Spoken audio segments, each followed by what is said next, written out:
Welcome, dear friends. Today we are honored to bring together a diverse group of countries and stakeholders, including representatives from ministries of health, implementing partners, policymakers, researchers, public health professionals, to discuss what they are doing to integrate neglected tropical diseases into broader national health systems. As you know, GON has been organizing a series of webinars since the closure of USAID to share what domestic opportunities the countries have identified to overcome the challenges. And it has been very rich. We have learned a lot. And today is one more of this series of webinars. And as we all know, we all are at a pivotal moment in global health with a lot of changes, a lot of challenges, evolving priorities, and growing complexity. And yet, within this shifting landscape lies a powerful opportunity, the chance to embed NTD programs into the health systems much more deeply. Countries are being super creative. They are doing a lot of things. They are owning and standing up to own the programs and to not let the damages cause problems into the communities. And today we are going to share wonderful things that countries are doing to overcome many of these problems and many of the challenges in very creative manners, demonstrating what has been happening already for many, many years, this change towards a much more owned NTD community, a much more owned NTD programs where the governments, the health systems are being centered and where they are really owning these programs to make sure that they are not dependent into the external funding and that they are much more sustainable. When we talk about these global health transitions, we are referring to a change in funding models with an increasing demand for resilient, people-centered health systems. These transitions are challenging us, but are compelling us also to innovate, what is really good. NTD integrations into health systems is not just a technical adjustment, it's an strategic imperative nowadays. By aligning these NTD interventions within the existing platforms like primary health care, child health base, nutrition and immunization campaigns, we can optimize the resources, we can reduce duplication, and we can ensure that NTD services are delivered consistently and sustainably. This is nothing new. We have been talking about this for decades. You know it better than me. And we are seeing successful examples. Countries have successfully integrated NTD's drug distribution into school health school health programs, and through vaccination programs. Others have trained frontline health workers to deliver NTD treatments alongside routine services. These efforts are not only cost-effective, they are building trust, strengthening systems, being more sustainable, and bringing us closer to universal health coverage. But let's also be honest. Integration is not without its challenges. We know that health workers sometimes feel overburdened, that our systems sometimes are not prepared and do not capture NTD indicators. In many cases, NTDs are still seen as vertical programs. They feel disconnected from the broader health priorities. So to overcome these barriers, we need to invest in capacity building, advocate for NTD medicines to be included in national essential drug list. We have to mobilize domestic resources to reduce resilience to be just dependent on external funding. It also means that we need to ensure that the supervision and the monitoring are integrated so we can maintain the quality and the accountability. And this is what we are going to be talking about today. To address these issues, WHO is committed to support countries through the technical guidance, capacity building, advocacy, and we are working with partners to strengthen health information systems, to promote domestic financing, and to ensure that NTDs are part of national health priorities.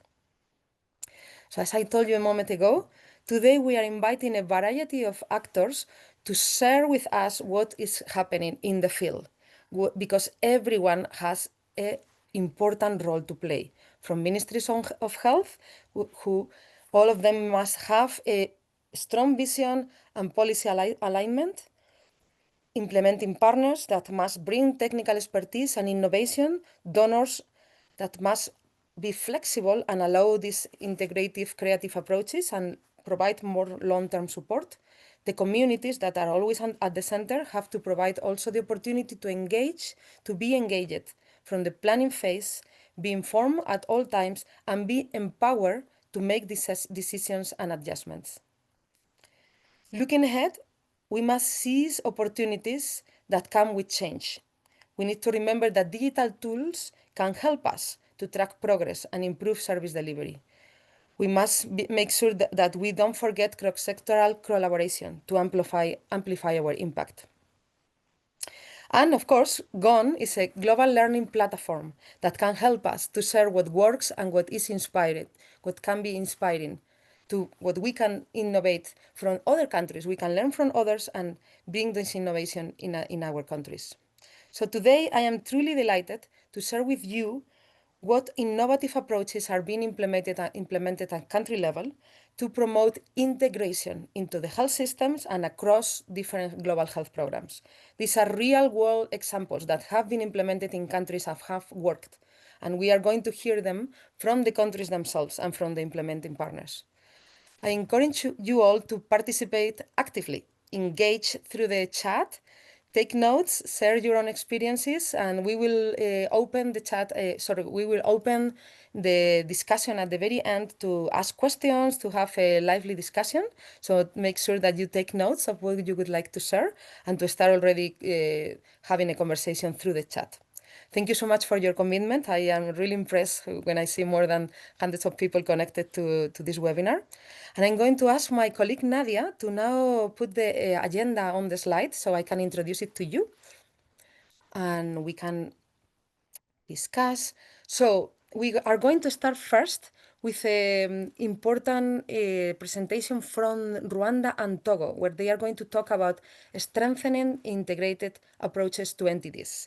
So we have Ladias from Rwanda, we have Fiham from Togo.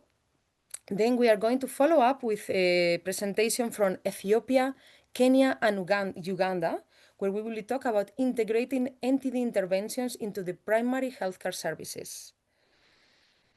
That will follow from a presentation from Madagascar and Tanzania on how to embed entity integrations within nutrition and vaccination campaigns, and real examples of what they have done in their countries.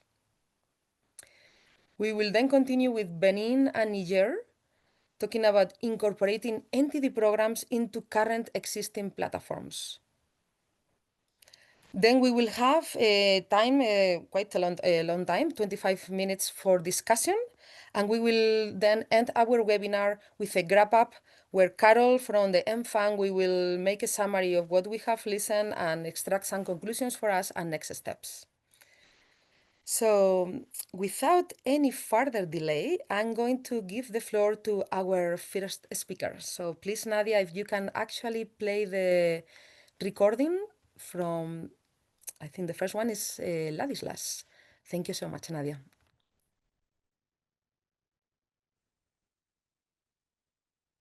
Thank you for this good opportunity to share with you the status of entity integration in Rwanda. I'm Ladislas Chimimana. I'm the acting director of NTD and other parasitic diseases unit within Rwanda Biomedical Center, which is the implementation entity of the Ministry of Health. A brief about Rwanda. Rwanda is a country located in the East Africa, and we have around 13 million population, having female with a higher proportion. And Rwanda, across all the country, we have around 60 community health workers supporting the community health system. So we have done a lot in integration of NTD, mainly starting with the Mass Drug Administration.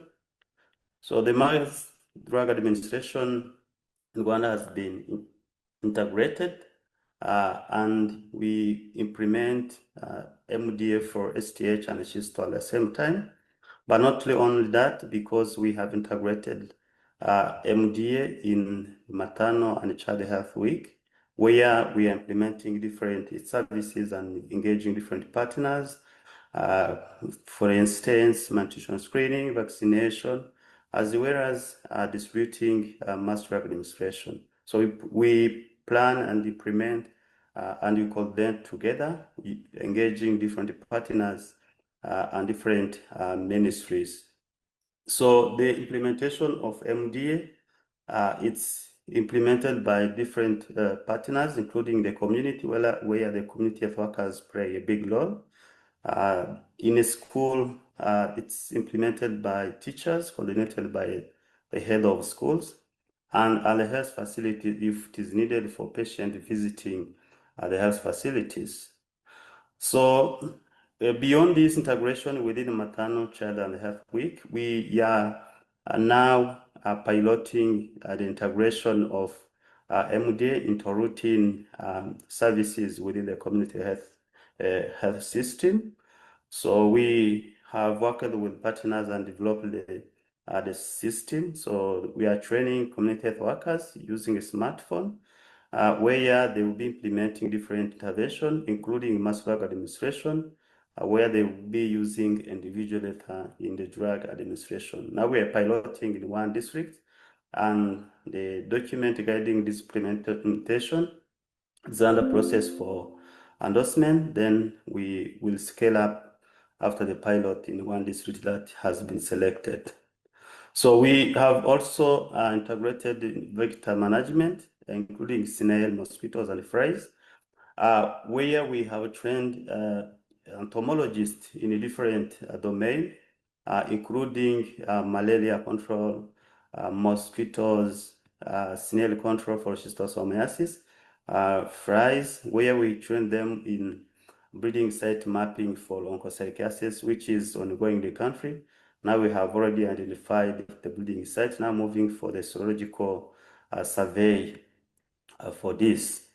So we are now starting the integration of skin and TB screening. We have already started within 4 districts, where we have already trained 74 healthcare providers, including nurses and medical doctors, and trained around 400 community health workers who screened people or patients with a skin condition, and we have identified some entities using this simplified screening tool. So as you can see, we have integrated also NTD data in the HMIS, where NTD elements are being reported within the one national HMIS. So this is also the surveillance, where the disease targeted for surveillance are also recorded within HMIS, not as a separate entity system, but for the whole country. So we have learned a lot from this integration, because it allows the joint planning, implementation, and the partners coordination, as well as efficient use of resources, because a few humans and staff, they are supporting different activities as well as financial, and it has supported a lot in improving data collection and quality check, because we are doing it jointly. Also, it's a good opportunity when you have a budget constraint. Then if you integrate, you use less resources than doing a single intervention. It allows also accountability and sustainability of the intervention, because at a certain point, when we have challenges like the current funding freeze, so we make sure that the intervention can continue within integrated manner. This is what I can share with you, and from what I have learned in integration in the country. Thank you. That was really impressive from Rwanda. Now we are going to hear from Togo.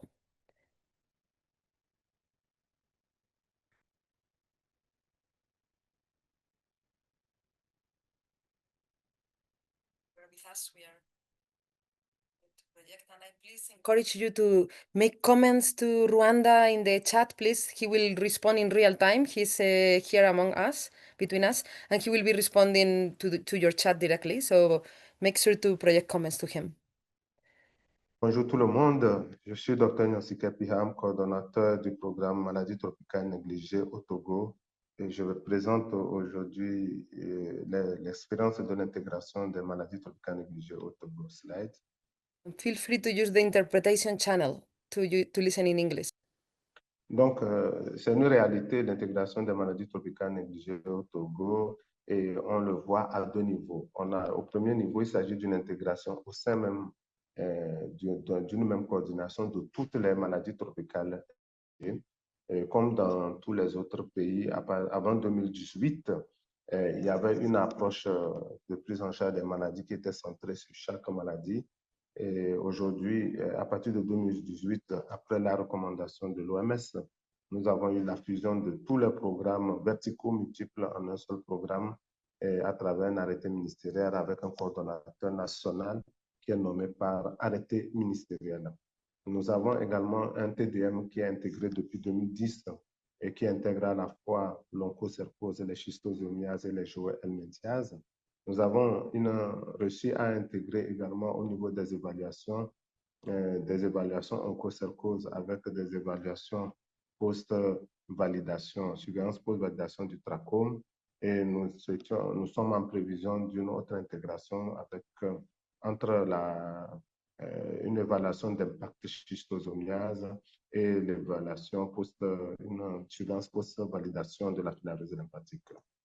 Nous avons également des enquêtes intégrées entre les TDM et la prise en charge des morbidités ou encore des outils de formation et de sensibilisation qui sont intégrés. Nous avons ces outils qui comportent à la fois toutes les maladies tropicales négligées qui sont prioritaires au Togo. Nous avons réussi également à mettre en œuvre de façon intégrée toutes les activités sur les maladies tropicales négligées à manifestation cutanée. Slide. L'intégration également est une réalité au niveau intra- et extrasectoriel. C'est ainsi que sur le plan extrasectoriel, il a été mis en place, le Togo a mis en place un cadre national de coordination multisectorielle des maladies tropicales négligées qui est sous la présidence du secrétaire général du ministère en charge de la Santé. Ce cadre qui a été créé en 2022, fonctionnel depuis 2023, comporte 3 commissions qui recouvrent tous les aspects de lutte contre les maladies tropicales négligées au Togo et 3 comités d'experts. Ces commissions et ces comités d'experts font des réunions régulières au moins 2 fois par an, environ 2 fois par an. Nous avons les représentants également de 12 ministères de plusieurs directions de division au sein de ce cadre, y compris WASH et également le ONE-F. Nous avons également réussi à avoir avec le ministère de l'Éducation un cadre de travail qui est matérialisé par une convention et qui a permis de mettre en œuvre un traitement de masse schistosomiase, helminthiase en projet pilote dans la région maritime. Diapo. Alors, quels sont les enseignements et les défis qui sont liés à cette intégration? Donc, le premier enseignement que je partage avec vous, c'est la mise en œuvre que l'intégration a permis de mettre en œuvre des projets sur certaines maladies tropicales négligées qui n'ont pas d'appui spécifique, telles que les envenimations par morsure de serpent. Mais cela, en même temps, soulève le défi de flexibilité de certains partenaires qui sont encore parfois résistants à faire financer certaines MTN qui ne sont pas dans leur portefeuille. Le deuxième enseignement, c'est l'intégration au sein d'un seul programme qui a permis de faciliter la mise en œuvre d'approches intégrées. Mais cela relève également le défi d'un organigramme fonctionnel parce que cette intégration complète de toutes les maladies tropicales négligées parfois peut être assez difficile à gérer sur le plan fonctionnel. Il y a également la mutualisation des ressources qui est une réalité, qui est un gain de cette intégration et qui pose également le défi de l'allocation des ressources adéquates, puisque quand vous mutualisez les ressources, parfois les partenaires et l'État ont tendance à donner moins parce qu'ils pensent que vous êtes déjà intégré. Il y a un autre enseignement très important, c'est que il y a eu une croissance de la rentabilité de l'appropriation du programme. C'est devenu plus rentable, c'est vrai, parce que le TDM est intégré, par exemple, mais nous pensons qu'il est très important que nous puissions augmenter les efforts pour mobiliser les ressources domestiques. Je vous remercie.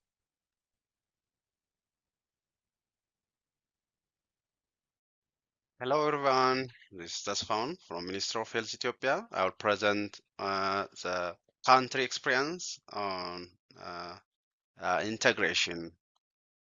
So I'll present on the NTDs campaign that are integrated through the primary health care and also through other health campaigns, or I will see also the advantage of integration and what challenge we have and the way forward.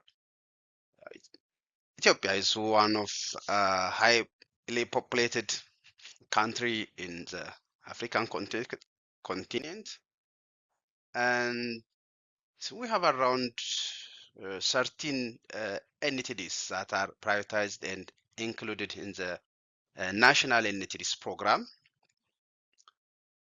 And entity is already embedded and mainstreamed through the primary healthcare unit, especially in the district health office, in the health centers, health posts, and the community, since entity is implemented mainly at the community level, and all the community mobilization, drug distribution, health awareness activities are conducted and integrated through other horizontal health activities. Ethiopia has been selected to be one of countries that can just integrate the health campaign into one campaign schedule, or just improving and raising the effectiveness of the program since 2023. And there was establishment of a steering committee, and the campaign schedule has been planned together with the stakeholders, donors, and program officers.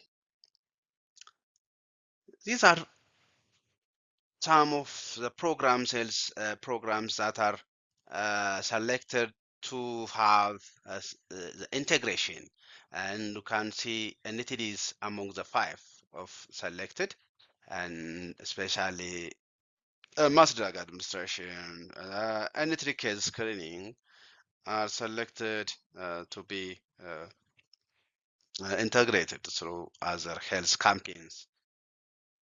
And you can see those campaigns can be just delivered at a fixed site, house to house, school, or community based. So these are the delivery sites, and entities are selected or grouped under the school based, especially deworming program is under the school based delivery, because Ethiopia is deworming 5 to 15 years children, and at the community level, LF, ONCO are grouped at the community with non-communicable disease screening, malaria, and trachoma is grouped with non-communicable disease screening, malaria, and nutrition. The integration opportunities are training. We can integrate the training because the health extension workers have one integrated refresher training. There are manuals that incorporate entities. The social behavioral change communication is also incorporates the entities, and also data collection. Obviously, Ethiopia has one reporting tool, that is HMIS2. We have only one logistic system, and entity medicines are under this system, starting from the quantification up to leftover drug management, supervision, and planning also incorporates NTD in the current health system.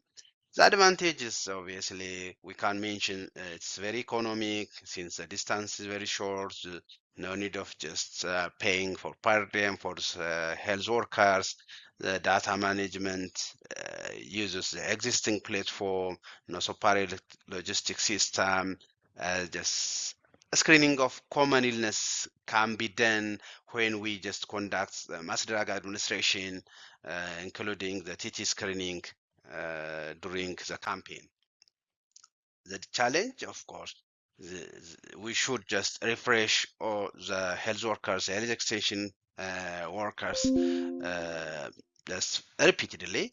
There will be some interruption of routine service during the mass drug administration, and there will be a delay of drug delivery, and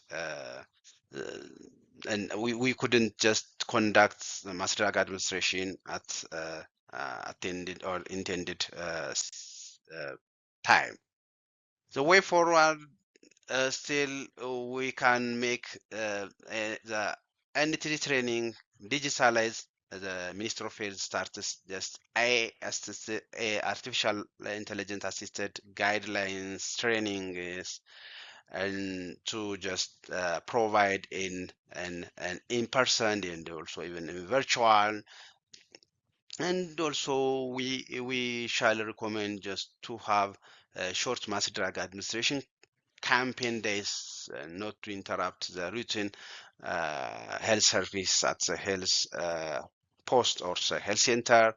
And we can use this opportunity to strengthen the NTD case screening, and also we can improve the NTD medicine delivery time by submitting the requests earlier.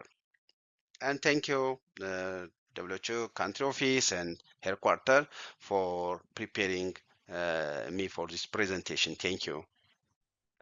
Thank you so much, Nadia. I'll be sharing with you the Kenyan experience in embedding NTD services into primary healthcare for sustainability. My name is Wycliffe Omondi, head NTD program. Kenya launched its third master plan for elimination of NTD 2023-2027 with the key focus on integration, looking at 4 preventive chemotherapy NTDs, bilharzia, intestinal worms, elephantiasis, and trachoma. We identified 2 pilot counties, Kilifi and Siaya. However, there's also ongoing implementation in some of the counties outside these 2, with the implementation looking at 5 key thematic areas, which I will go one by one out of these 5. The first one is on the service delivery, and looking at a shift from the routine MDA campaigns. We want to make treatment routine through primary health care using the community health promoters. We are also incorporating NTD case identification at the facility level through diagnosis and also treatment within this facility. But of course, as highlighted by some of our panelists before, we are also leveraging on existing health campaigns such as school health, maternal and child health. We've also integrated our vector surveillance for NTD vectors during the malaria vector surveillance. I will give example where we've integrated successfully MDA for LF together with that of intestinal worms, where we use either mostly albendazole and therefore avoiding treating the same community members with the same molecule at the same time, then following later with that for schisto using praziquantel. Through this integrated MDA, cost savings are realized during advocacy, social mobilization, and community sensitization that is covered as one package as compared to when you want to run the MDAs at different times. This also goes a long way with the pool logistics. On the second, the integration as an health information system, and we've done this through incorporating the indicators into KHIS, as well as utilizing the community health information system and onboarding into KHIS. We use this information to provide feedback at different levels for planning and decision making.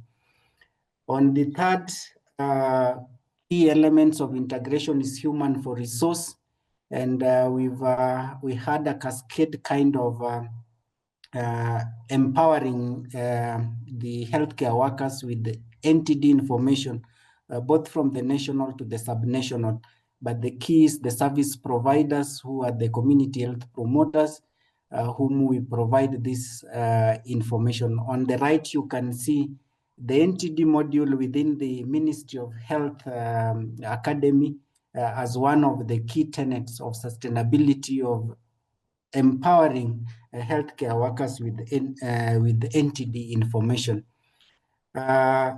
Key to sustainability is ensuring that the messages get to the grassroots of the community members impacted by these NTDs through a robust health promotion system to identify preventive measures the community can use to avoid getting infection through behavior change. And this has been is being run by health promotion team through integration process. Now, we've also done domestic resource mobilization by first ensuring that we are able to include entities within the budgets at the national level as well as the subnational level. If you look at the right hand side of the projection, is one of the subnationals that have budgeted for NTD, and here is a purchase of albendazole worth 3.8 million Kenya shillings, which is equivalent to roughly 30,000 USD to treat the impacted community members. Again, we are also pooling resources for health products, but lastly, to cushion the impacted patients from catastrophic out-of-pocket, we've included the NTDs within the social health insurance by costing them such that people who are subscribing to this insurance are able to get treatment. A number of challenges exist, such as lengthy government bureaucratic processes. We also experience a shortage of NTD health products. For example, when a county requires 2 million tablets of praziquantel, it is not locally available. So getting it from the international becomes difficult. We also, another example is a shortage of test kits. For example, for leishmaniasis, we ran out of kits. It is not also available globally. So in as much as you want to integrate and provide these services, there is a scarcity or lack of health products for NTDs. I'll also just cycle on some of the concluding recommendations, such as leveraging on the existing primary health care that have enabled us to see reduced, avoiding duplication, reducing the cost and improving sustainability through the existing system. Because of time, I will exit, and thank you for the opportunity. Over to you, Nadia. Thank you. Morning, everyone. My presentation was recorded, but I don't know whether I should go ahead and present. No, it's all right. We will just play it, but be there because there's going to be questions for you. Okay. Thank you so much.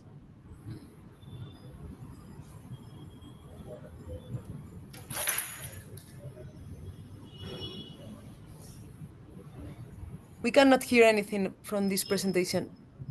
Even I don't hear me, even me I don't hear, but I can read it. No, hold on 1 second. We are gonna try one more time, and if not, we give you the floor to present. But Okay, thank we you. give just one more try because it was Okay. working before. African trypanosomiasis, scabies, rabies, and snake bites. No, you have All to cases restart it. management entities are interpreted into primary disease, Voila. Thank you. Stand Commission, vector-borne and ectotropical diseases, Ministry of Health, Uganda. The integration of NTD into primary care services. Uganda is endemic with all 5 preventive chemotherapy, ectotropical diseases, and individuals case management NTDs like cancer, human African trypanosomiasis, scabies, rabies, and snake bites. All cases management entities are integrated into primary care services in Uganda like cancer, sleeping sickness, rabies, TT surgery, hydrocele surgery, and scabies. Uganda does not have health care insurance scheme, but she adopted universal long-lasting insecticide nets campaign and indoor residue spraying, which have helped in control mosquitoes and sandflies that transmit rhinitis and cancer respectively.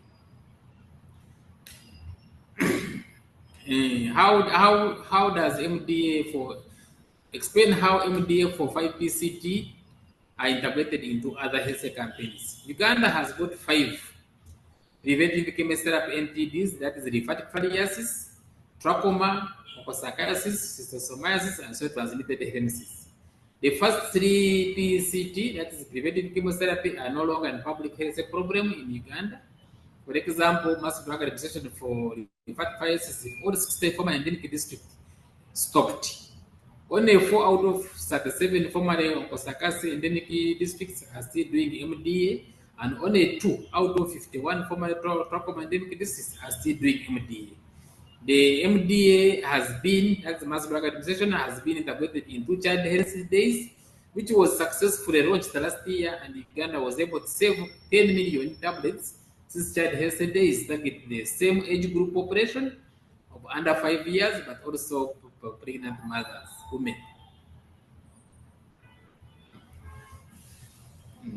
The steps for this successful integration. There is a political will at the Ministry of Health for this integration. Since senior top management endorsed it. The permanent secretary wrote a circular on behalf of the senior top management in all district health officers and hospital directors in charge to integrate all health services into mainstream. The letter helped the division of vector-borne ectotropic diseases to work with the counterparts in Uganda National Expanded Program on Immunization in this integration. Therefore, the division of vector-borne NTD and UNEP conducted a joint micro-planning, capacity building for nurses, and biostatistician for data sharing. And the district has NTD focal person who would take care of our drugs, that's transplanted, to ensure it reaches the intended beneficiaries. And also the reverse logistics was also done jointly. Advantage of integration, there was reduced duplication of campaigns since it was taking place at the same time, yet targeting the same population. There's increased the country ownership since MDA is always seen as an activity for implementing partners with less input from the ministry. There is reduced cost on MDA since the division of vector-borne almost put zero budget in the budget, yet the exercise was done. The capacity building for its workers to manage MDA and other NTD interventions. There is integration of logistics, including drugs, into the list of essential medicine, so the government will soon start acquiring these drugs for stocking in mainstream. Disadvantage there's overloading too much work to health workers. Therefore, procedures like giving transplanted dose according to the height were not followed. There was bias among the health workers who give priority to usual child health package, leaving behind transplanted not administered. The HMIS tools for child health had no variables for MDA, therefore difficult to rely on the data. The Transparent Mass Drug Administration was for school age child and school age child, which was being conducted in schools, not in the community. Next. Tackling these challenges, there is a need for capacity building for health workers and administering NTD drugs. There is a need for integration of NTD medicine to national research list for medicine, so that they are procured by government. Mobilizing the next financing for NTD programs, and there's a need to integrate technical support supervision from central NTD endemic areas. Next. Recommendation: we recommend that the donated drugs should have long shelf lives so that they are stocked in the health facilities. There's a need for capacity building for health workers in mass drug administration campaign, and some operational funds are needed to conduct supervision during the child health days. Since there is no fund to support the division staff. Thank you very much. Thank you so much to the three panelists for sharing all these important insights and also for sharing with us all these challenges that you are facing as you try to implement. Now we are going to move to our next panel, where we will be hearing from Madagascar and Tanzania. Madagascar has had an excellent experience integrating the lymphatic filariasis programs into the polio campaigns, and Tanzania will be sharing with us the integration into the nutrition programs. So please, we are going to upload again the presentations. À toutes et à Remember tous, to continue posting c'est the un honneur questions. pour moi aujourd'hui de représenter notre pays, de vous partager l'expérience de Madagascar par rapport à l'intégration via l'administration massive de médicaments contre la filariose lymphatique et la vaccination contre la poliomyélite. Pour ce faire, nous allons suivre le plan classique en vous donnant la méthodologie, les résultats et nos facteurs de succès. Tout d'abord, Madagascar est une grande île avec une superficie plus de 587 000 km², hébergeant une population plus de 30 millions et répartie dans 23 régions et 114 districts. Parlons maintenant du contexte de la filariose lymphatique à Madagascar. Parmi les 114, 87 parmi eux sont encore endémiques à la filariose lymphatique, dont 4 sont déjà en arrêt de traitement. Comme nous voyons sur la carte colorée en orange, ce sont les districts endémiques, et en bleu, ce sont les districts en phase de surveillance, et en vert pour les districts non endémiques. Cette maladie expose encore plus de 69% de la population malgache, et ça fait déjà plus de 15 ans qu'on a lutté contre cette maladie. Nous avons eu un progrès. Nous avons eu un grand progrès, c'est-à-dire on a passé de 82,4 à 76,3% de 2018 à 2023 des districts endémiques. On a aussi une endémicité avec d'autres maladies tropicales négligées, telles que la schistosomiase qu'on y trouve dans 89 districts, joelminthiase dans 89 districts et la ténia dans 54 districts. Pourquoi avons-nous choisi cette approche? Eh bien, c'est parce que dans notre pays, il y a déjà un engagement fort du gouvernement à améliorer l'accès aux soins de santé primaire par des modèles intégrés de prestations tels que les cliniques mobiles, les caravanes médicales. Également, il y a le soutien des partenaires au développement. Il y a aussi l'utilisation d'outils et de prestataires comme entre les deux programmes qui réduit les coûts et limite les doublons. Et la communication conjointe, le plaidoyer, l'engagement communautaire, renforçant ainsi l'appropriation et l'impact à tous les niveaux. Quant à l'étendue géographique de cette activité intégrée, nous faisons le traitement de masse une fois par an, ciblant les populations plus de 2 ans, et nous avons adopté les 2 stratégies, bithérapie DA et trithérapie IDA. Nos activités ont concerné de 2116 centres de santé de base et 15 055 villages. Nous avons pu mobiliser 30 110 distributeurs communautaires Et notre administration de masse dure environ de 4 à 5 jours habituellement, mais peut être suivie d'un ratissage si nécessaire. Alors, pour la méthodologie maintenant. Pour l'estimation des économies financières liées à cette intégration, nous sommes concentrés sur 7 volets: la coordination supervision, la logistique, le déplacement et indemnités, la communication et les formations à tous les niveaux.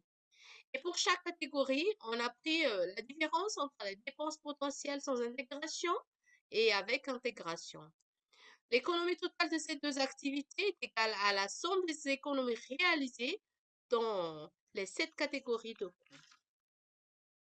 Ce qui nous donne comme résultat, en 2 ans, nous avons pu économiser plus de 1 230 000 $.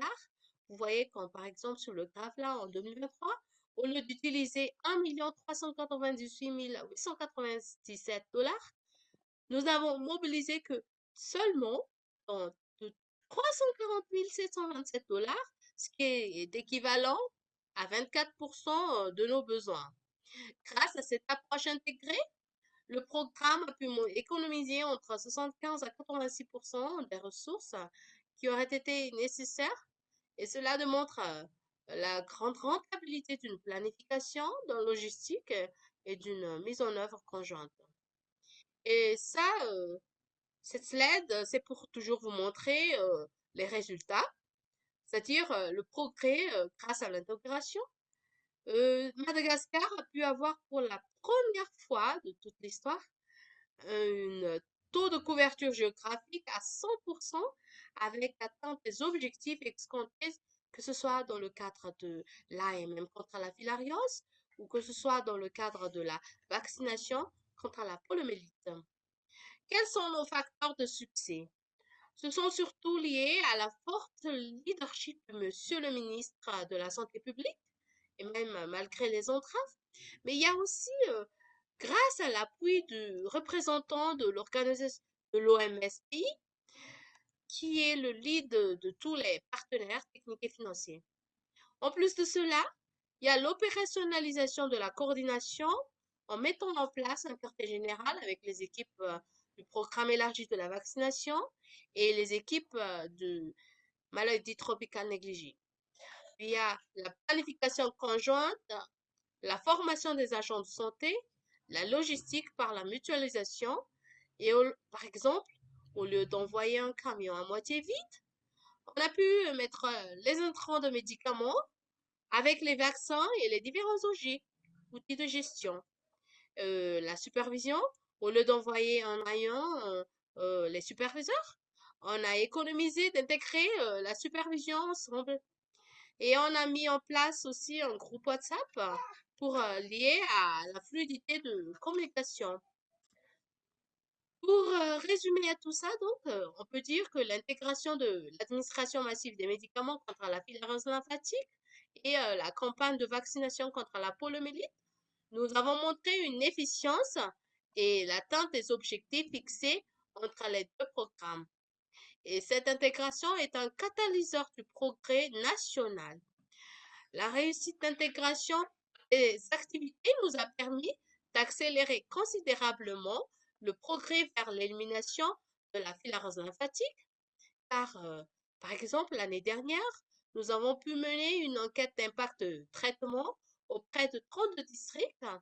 Et comme ils ont tous passé cette année, ils sont éligibles aux enquêtes passant de fin de traitement.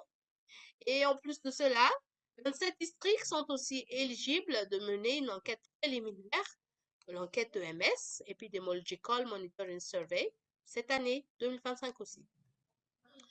Et nous sommes confiants que nous allons arrêter le traitement de masse en 2026 et nous allons passer à la phase de surveillance pour pouvoir contribuer à l'élimination de la filariose lymphatique d'ici 2030. Sur ce, je vous remercie sur votre aimable attention.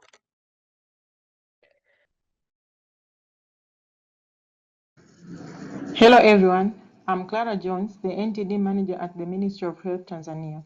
I'll share with you strategic embedding of NTD interventions within your nutrition campaign, drawing on our direct experience from the districts of Longido, Monduli and Ngorongoro. Our ultimate goal was to sustain the progress in the fight against NTDs.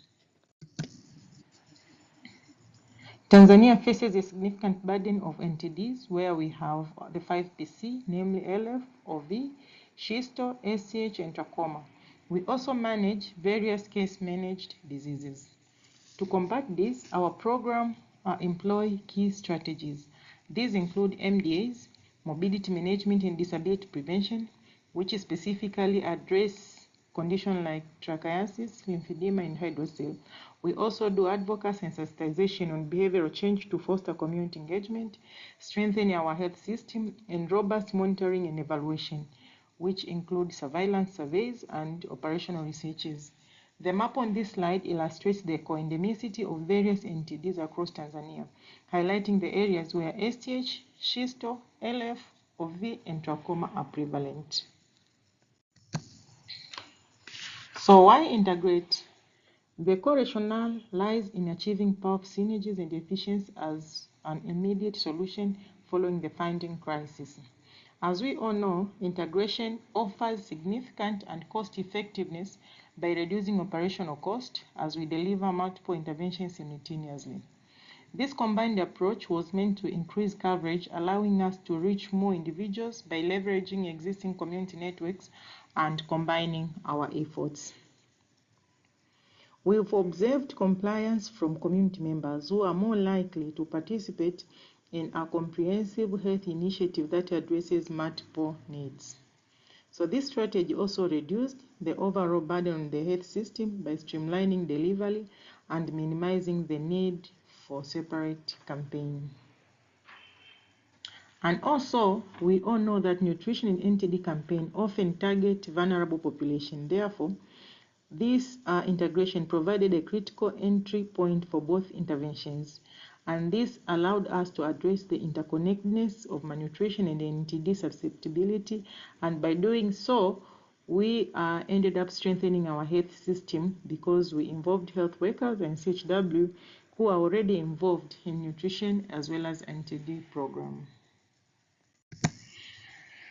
Let's turn to our specific experience in the districts of Longido, Monduli, and Ngorongoro.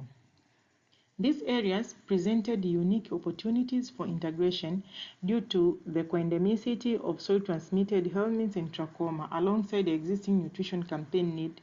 And so the map on this slide visualizes the prevalence of STH and trachoma in these specific districts, showing the varying percentages.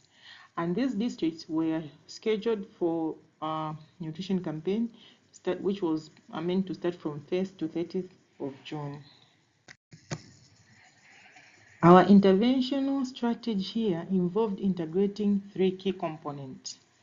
Trachoma MDA, which involved mass drug administration for azithromycin to all individuals aged 6 and above, targeting an estimated population of more than 600,000.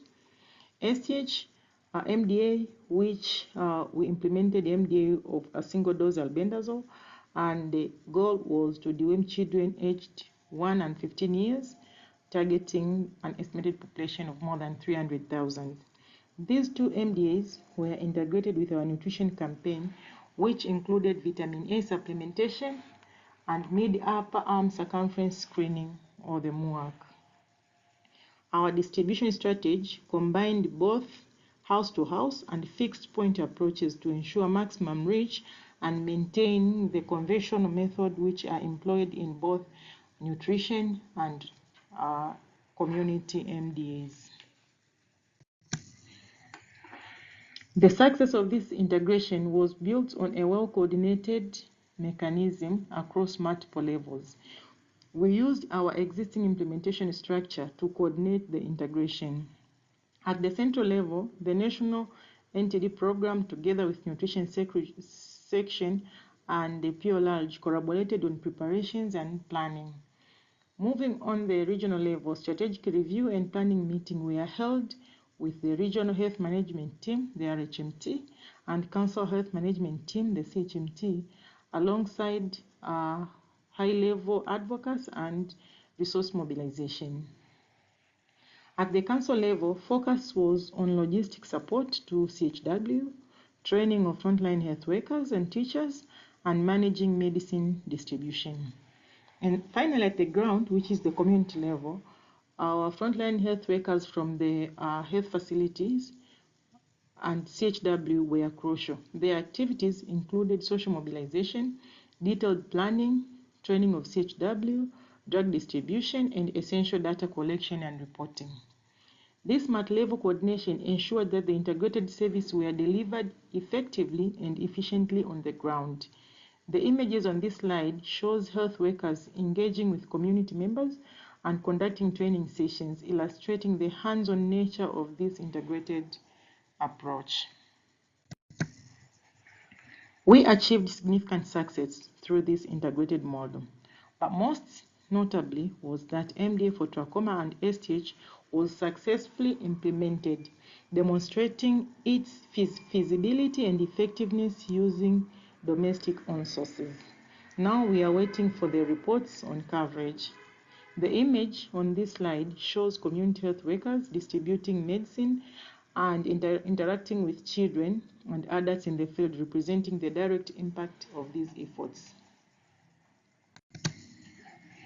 However, we also encountered some critical challenges.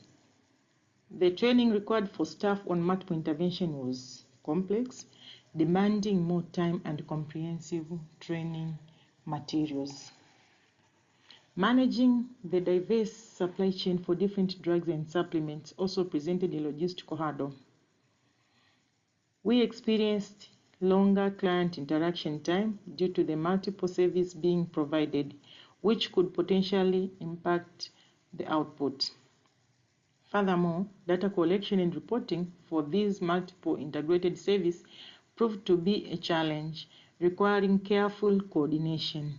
Lastly, we noted challenges with CHW turnover due to inadequate incentive and transport facility, and also there are some delays in payment which could affect continuity of services. To address these challenges and capitalize on our success, we've identified several best practices for future integration. First and foremost is robust coordination, which is very essential. Secondly, comprehensive training is vital. Thirdly, streamlined logistics are of paramount. Fourthly, integrated data management is necessary. And finally, a community-centric approach is fundamental. In conclusion, our experience in Tanzania demonstrates that embedding NTD-MDAs within other intervention campaigns, such as nutrition campaign, is highly effective and synergetic approach that significantly enhance reach and efficiency. This powerful model contributes significantly to sustaining progress toward our elimination target for NTDs, and this requires sustained investment, including continued political commitment, adequate funding, and technical support, which are all crucial for scaling up and sustaining such integrated efforts. Tanzania experience in Longido, Monduli, and Ngorongoro paves a path toward more integrated and impactful public health intervention, driving us closer to a healthier future. Thank you very much for your attention and listening. This marks the end of my presentation. Will be in French again. I invite. Merci. Bonjour à tous. Je suis Dr. Ndeye Marie Bassabi Aradji. Je vais vous présenter l'intégration.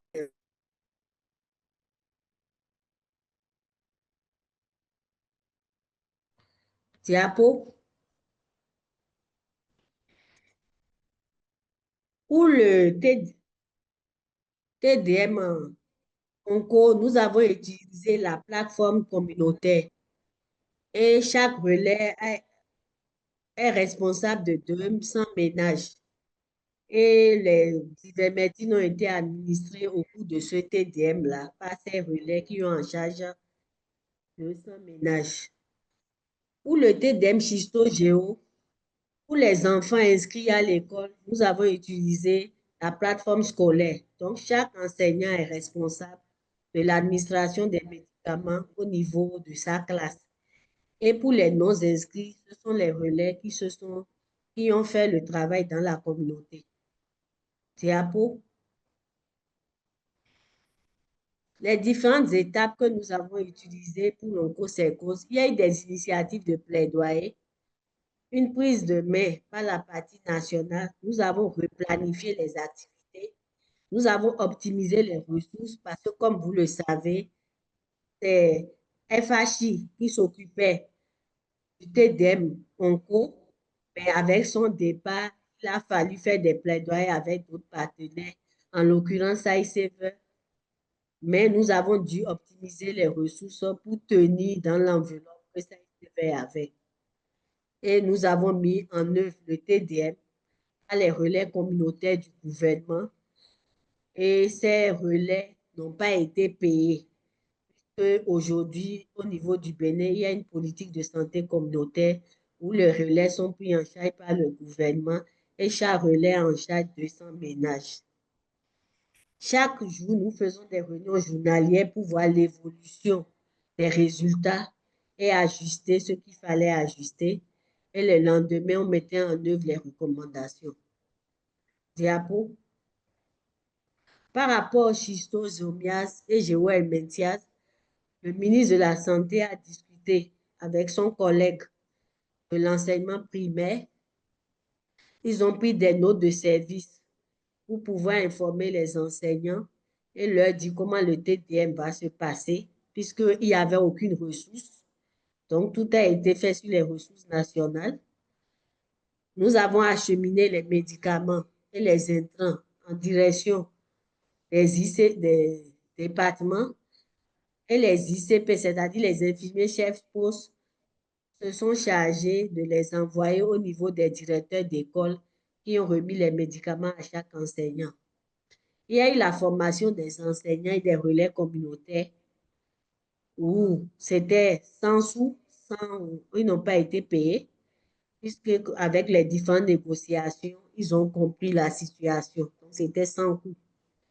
Après, il y a eu une supervision conjointe du ministère de la Santé et du ministère des Enseignements maternels et primaires pour voir comment l'activité se tenait et régler les problèmes qui se posaient au fur et à mesure. Puis, nous avons eu la transmission des résultats par les acteurs du ministère de l'enseignement maternel et primaire à travers des fichiers remplis. Diapo. Les avantages observés autour de cette intégration, il y a optimisation des ressources. Par exemple, pour le TDM Onco, nous avons réduit de 3 cas et pour le TDM Schisto, comme je l'ai dit, c'est de 3 cas et pour le TDM Onco de moitié plutôt. Il y a eu un renforcement des capacités locales. Comme il faut s'approprier maintenant ces deux stratégies, on a renforcé les capacités locales. Il y a une mobilisation communautaire où on a demandé aux acteurs communautaires de nous aider à mobiliser les communautés pour qu'elles adhèrent. Il y a eu maintenant une absence de péremption des médicaments puisque ces médicaments devaient être périmés si nous ne faisons rien. Et il y a eu une amélioration des résultats des TDM, surtout celui de l'oncocercose, vu qu'aujourd'hui, avec la plateforme communautaire, les relais sont payés mensuellement par le gouvernement et les partenaires. Et avec ces deux expériences, il y a une résilience qui a été démontrée. Quels sont les défis? C'est de renforcer la coordination nationale et internationale pour que nous puissions voir comment affiner ces différentes stratégies et renforcer de façon continue les capacités locales pour une gestion indépendante en optimisant les coûts.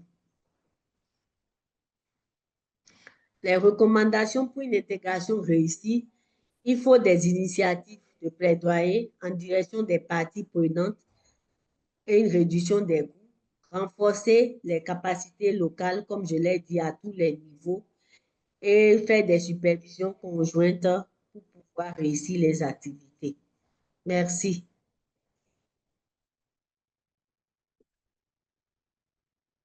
Thank you so much. And now our last panelist in Niger, Dr. Salisu, please.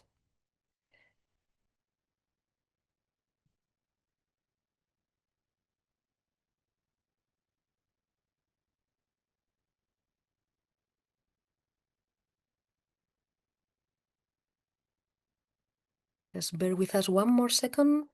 Donc, c'est un honneur pour moi de partager avec vous l'expérience du Niger en matière de traitement intégré des maladies tropicales négligées.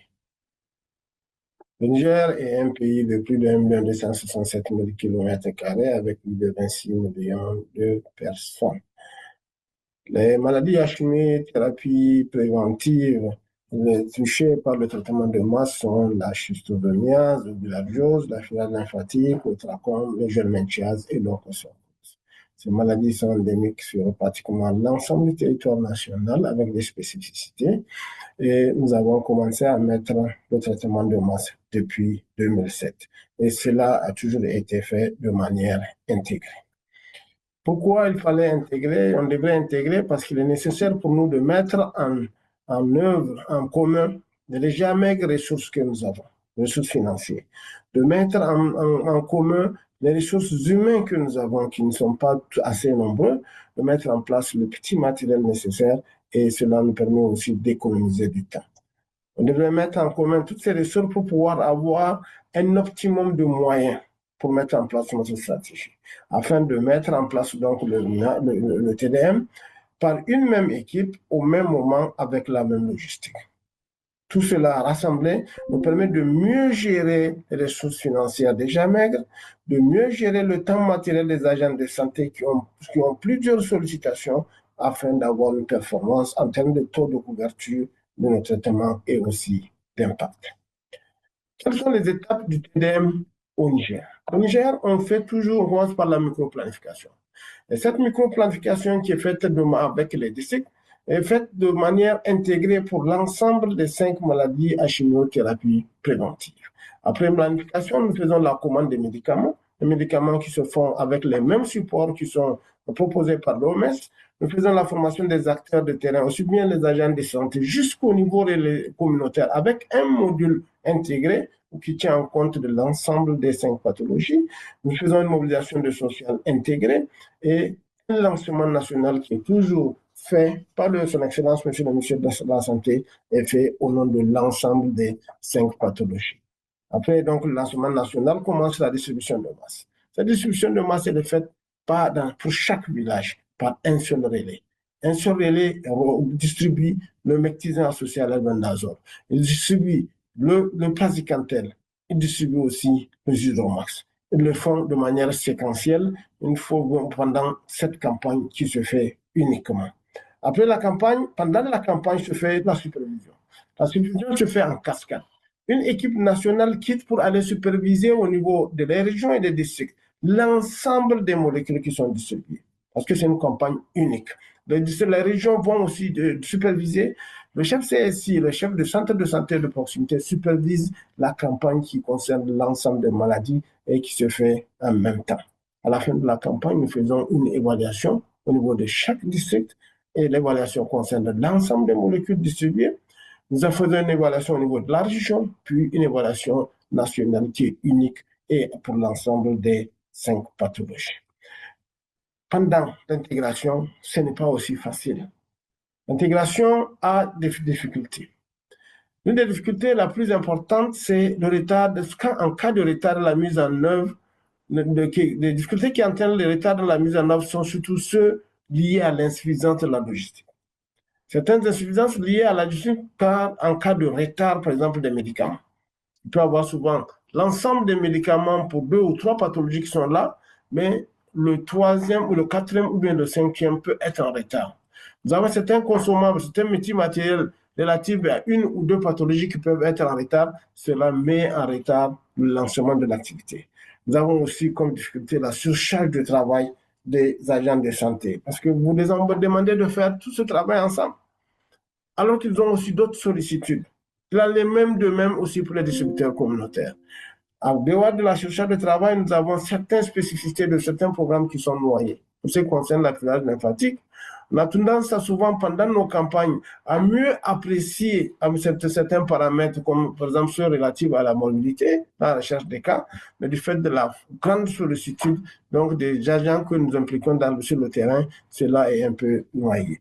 Nous avons aussi l'illégale répartition de certaines maladies, comme l'onchocercose et la schisto, qui sont souvent liées à certains foyers. Cela entrave la stratégie nationale qui est demandée, que nous mettons en œuvre de manière uniforme à l'échelle d'un district. Parce que pour l'onco et la filariose lymphatique et la schisto, souvent, c'est des villages qui sont surtout concernés. Et là, vous voyez, ça crée un peu un dysfonctionnement. Ça met en œuvre un peu, ça met en retard un peu l'uniformité de l'intervention que nous mettons en place.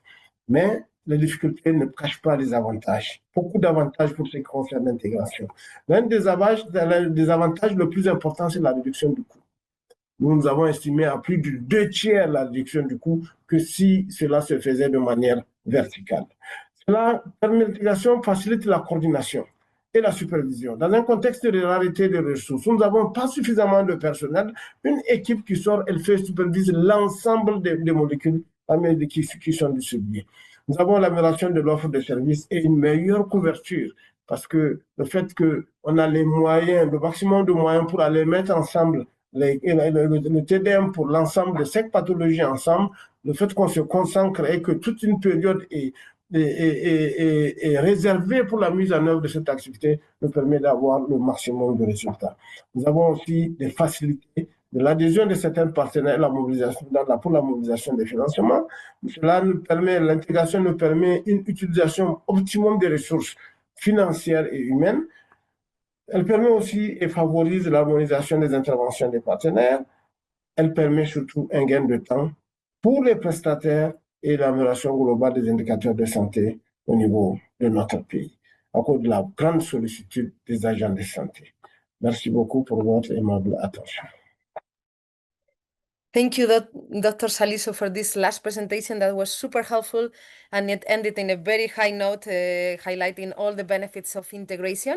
I think we had great presentations today, more than 260 people connected, and over 80 questions have been raised. We still have 24 not answered yet. Therefore, I encourage you, in the interest of time, unfortunately, we are not going to have time for a live discussion, but I encourage you to follow up offline. As you know, GON is importantly a communications platform. So we can now follow up with each of the presenters, email them, WhatsApp them, have a conversation, and make sure that we learn from what they have done to make sure that we can learn from this experience and implement in our own countries to improve our programs. And I'm going to give the floor for the last remarks and the closing remarks to Dr. Carol from the MFAN. She is the co-chair for GON with Dr. Makata from Nigeria. And she will be wrapping up and having some summary remarks and closing this webinar for us. Dr. Carol, the floor is yours. Yeah, thank you. Thank you so much, Maria. Let me see if I can get my camera working. I hope it is. And thank you, everybody, for joining today. As we wrap up, it's clear that integration brings significant advantages. The first advantage that I see and that has been discussed here today is the benefits that come to the individual who receives multiple services at one go. That way, that means that they can go around their day as they should without having to stay home 10 days, 5 days waiting for an MDA. Well, it can all be done at one go. The next level of benefits is really programmatic. And this comes from the reduction of duplication, as many of the countries have shared. It strengthens country ownership. It builds the capacity of the health workforce. They become a lot more imaginative. And in many instances, it saves cost. However, as we've again had today, there's challenges. And one that was mentioned across the countries is the increased workloads and some of the system's limitations to offer multiple services at the same time. Tackling this requires continued investment in training in domestic financing, and also in stronger supervision. With thoughtful planning and collaboration, we can ensure that integration is not only streamlines our effort, but also enhances the impact of our NTD programs within the health system. Again, thank you for joining us today.